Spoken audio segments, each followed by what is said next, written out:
नमस्कार। मैं जया भट्टाचार्य साहित्य के गुलदस्ते से कहानियाँ चुनकर कथाकार की पंक्तियों को अपने आवाज़ के जरिए आपके दिल तक पहुँचाने का प्रयास करती हूँ। अगर मेरा ये प्रयास आपको थोड़ा सा भी पसंद आए तो अपनी प्रतिक्रिया ज़रूर दीजिएगा। आज गुलदस्ता से मैं आपके लिए लेकर आई हूँ मृदुला सिन्हा की कहानी एक दिए की दीवानी।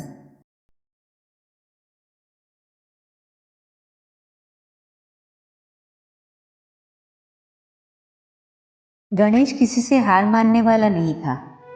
मधुबनी के छोटे से गांव के कोने में बसी 10-15 झोपड़ियों में से एक झोपड़ी उसकी थी। उसका जीजा उसे शहर उठा लाया था। उम्र होगी 15-16 की, ये तो हमारा अनुमान था। जब उसकी माँ को ही बेटे के जन्म की न तिथि, न महीना, न साल याद थे, तो बेटे को क्या पड़ी थी अपना जन्मदिन याद रखने की। उसे कौन सा अपना जन्मदिन मनाना था और हर जन्मदिन पर मोमबत्ती की एक संख्या बढ़ानी थी। गणेश, तुम कितने साल के हो? मेरे बेटे ने पूछा था। हम 10 साल के हैं। चल हट, मूंछ निकल आई और 10 साल का है, झूठा कहीं का। वो रोनी सूरत बनाकर मेरे पास आ गया। मम्मी, मैं 10 साल। हाँ हाँ, तुम 9 साल के ही हो। जाओ काम करो, डस्टिंग कर लो, गमलों में पानी डालो। वो भी हंसता हुआ अपने काम में जुट जाता। उसकी हाँ में हाँ मिलाने के लिए मैं ही तो अकेली थी इस घर में। दिल्ली आए 6 महीने हो गए। जिस दिन उसका जीजा उसे मेरे पास लेकर आया था, उसे उठने बैठने का भी शऊर न था। अक्सर बाहर बालकनी में जाकर खड़ा हो जाता, आसमान या सामने पार्क की हरी भरी धरती पर निगाहें टिकाए पता नहीं क्या सोचता रहता। गणेश, क्या कर रहे हो? चौंक उठता गणेश। उसके हाथ में घर की सफाई करने का जो भी हथियार उस वक्त रहा होता, उसे चलाने लगता। कभी पोछा लगाते लगाते बीच में ही खो जाता। पोछा पकड़े अन्य मनस्क बैठे गणेश को मेरे घर का कोई सदस्य टोक दे, गणेश सो गए क्या, तो उसका हाथ चलने लगता। काम के बीच में स्वेच्छा से मारे मध्यांतर के समय की क्षतिपूर्ति में हाथ की रफ्तार भी तेज हो जाती। 1 माह तक तो हम घर वाले अक्सर आपस में चिंता व्यक्त करते, गणेश कुछ बोलता क्यों नहीं। स्वाति नक्षत्र की बूंद धरती पर पड़ते ही गणेश कठोर हो गया और प्रतिदिन 2-4-5 शब्दों से बढ़कर शहर में अपनी आयु के दूसरे महीने में प्रवेश करते ही जिस दिन 500 शब्द बोल गया, मेरे बेटे ने डांटा। क्या बात है, हर समय बकबक करते रहते हो। वो हाथ मटकाकर सिर हिलाकर कहता, हम कहाँ बकबक करते हैं, हम कह रहे थे। और उसका कहना कोई दूरदर्शन पर दिखाए गए सार्थक दृश्यों की तरह अल्पायु का नहीं होता था। गणेश का हर कथन कई कई दिन चलने वाली लोक कथाओं की तरह जारी रहता। हमें इतना अवश्य मालूम पड़ गया था कि 6 महीने में 6 क्षण के लिए भी गांव, खेत, खलिहान, झोपड़ी और माँ से उसका बेछोह नहीं हुआ था। अपने पीछे छोड़ आए गांव और परिवेश के प्रति कोई हीन भावना भी नहीं था उसके मन में। उस दिन बड़े मनोयोग से खीर बनाई थी मैंने। पूछा, गणेश खीर खाई, कैसी लगी? इस विश्वास के साथ कि गणेश की जीवा पर 4 लीटर दूध में 100 ग्राम चावल और मेवे वाली खीर शायद पहली बार पड़ी होगी।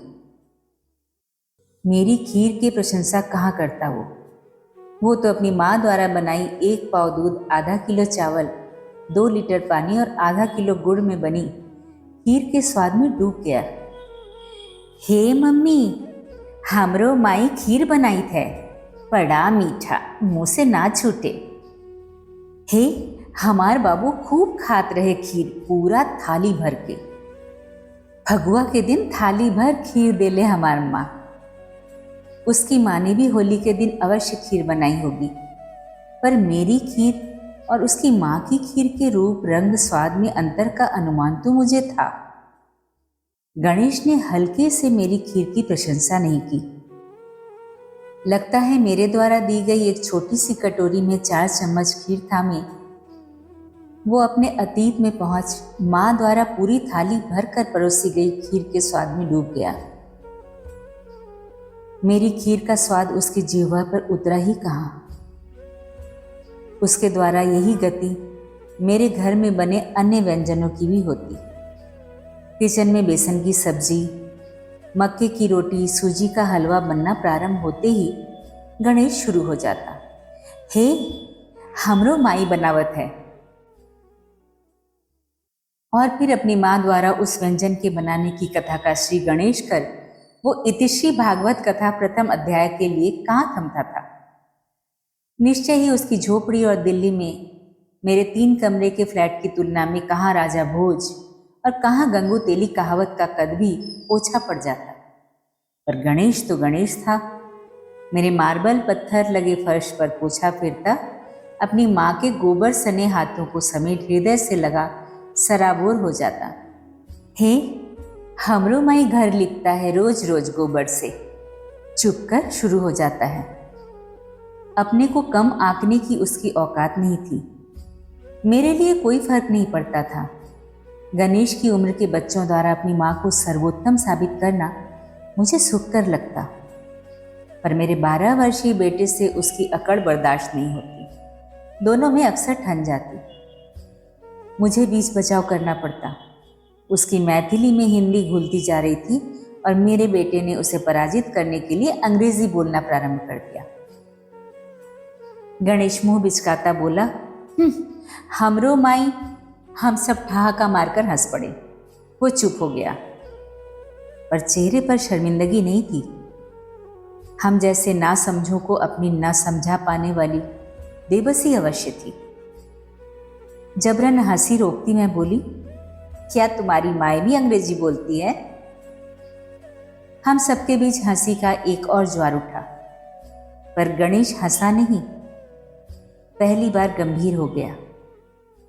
एक दिन गंभीर ही रहा। शाम को उसे सहज बनाने के लिए मैंने पूछा, गणेश क्या बात है? कुछ नहीं। मुंह फेरकर वो बालकनी में चला गया। मैं उसके सामने जाकर खड़ी हो गई। वो निर्निशेष आकाश निहार रहा था। आकाश ने भी निराश नहीं किया उसे। जल की 2 बूंदें तैर उठी उसकी गर्वीली आंखों में। नयन नम हुए, थोड़ी देर के लिए ही सही। गणेश, माँ की याद आई क्या?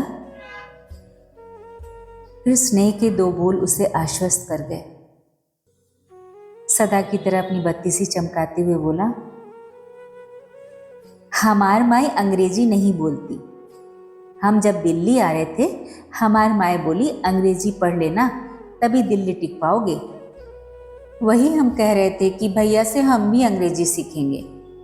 ठीक है, अभी हिंदी पढ़ना शुरू किया है, हिंदी पढ़ लो, फिर अंग्रेजी भी सिखा दूंगी। अब झटपट दूध ले आओ और कपड़े सब उठाओ। मेरे स्नेहिल 2 बोल से अधिक उसके मन की बात निकल जाने से उसके मन का मलिन धुल गया और मेरा मन निश्चित हुआ था कि वो हर्षित होता दूध का डिब्बा उठा किचन में चला गया था। नवरात्रि के दिनों में भी दिल्ली का दशहरा, देवी पूजन तथा रामलीला की विधि विधानों के ऊपर चढ़कर बोलता रहा।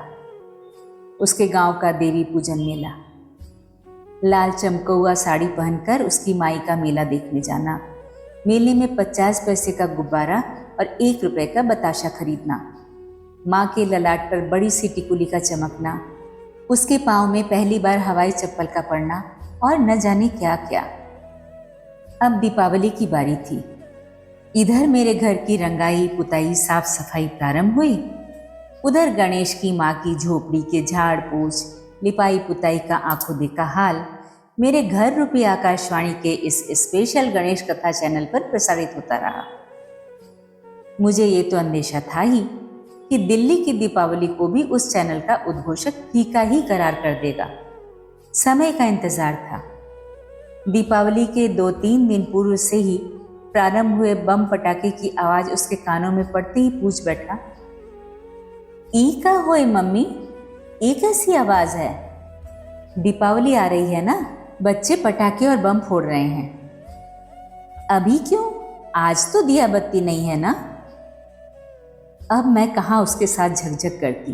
बोली, यहाँ सब दिन दिवाली होती है, जा अपना काम कर, अभी कितना काम बाकी है। हे मम्मी, हमरो माए अपना टीन वाला पेटी धोवत हुई। वही पिटारी में माए के चमक हुआ साड़ी और एक दो। चुप कर, समझ गई तुम्हारी माँ के पास पिटारी भी है, अच्छी साड़ी भी, तुम्हारे घर में सब चीजें हैं। अब इन चारों गोदरेज की अलमारी को तो साफ कर। सारी दीवार, अलमारी और किचन के ऊपर खाने के पड़े 50 पीतल, कांसे और स्टील के बर्तन बाकी हैं। मैं स्वयं उसके साथ साफ सफाई में हाथ बटाती काम के बोझ से दबी जा रही थी।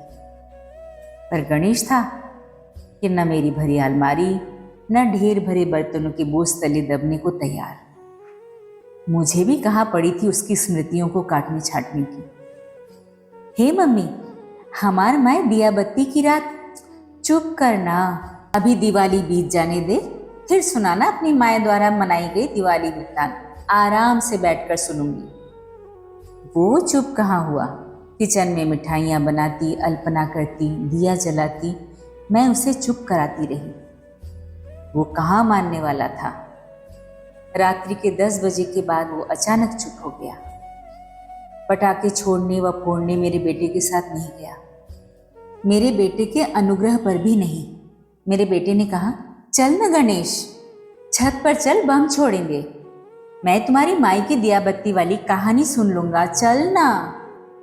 उसे मनुहार का कोई असर न हुआ उस पर। छत के कोने में जाकर खड़ा हो गया। पटाखों की आवाज सुनता रहा, शायद रात भर। सुबह हमारी आंखें देर से खुली।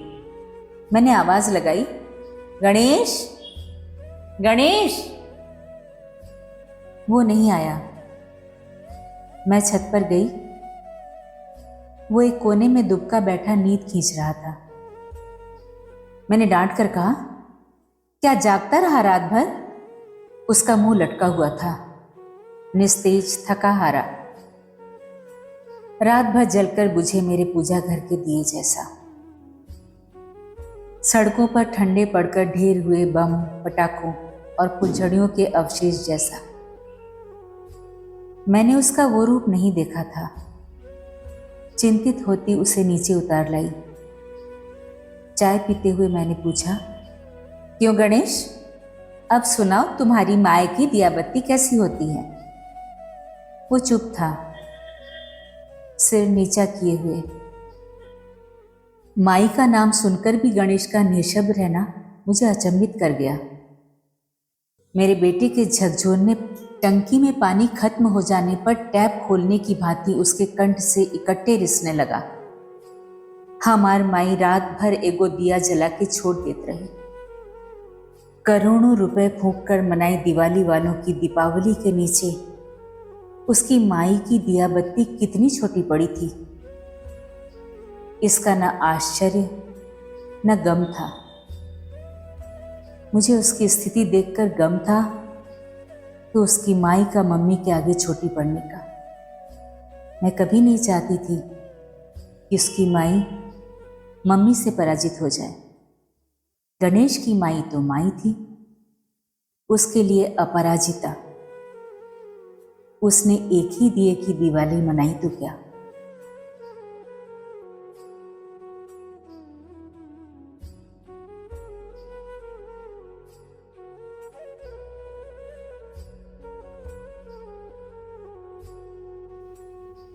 अभी आप सुन रहे थे मृदुला सिन्हा की कहानी एक दिए की दिवाली।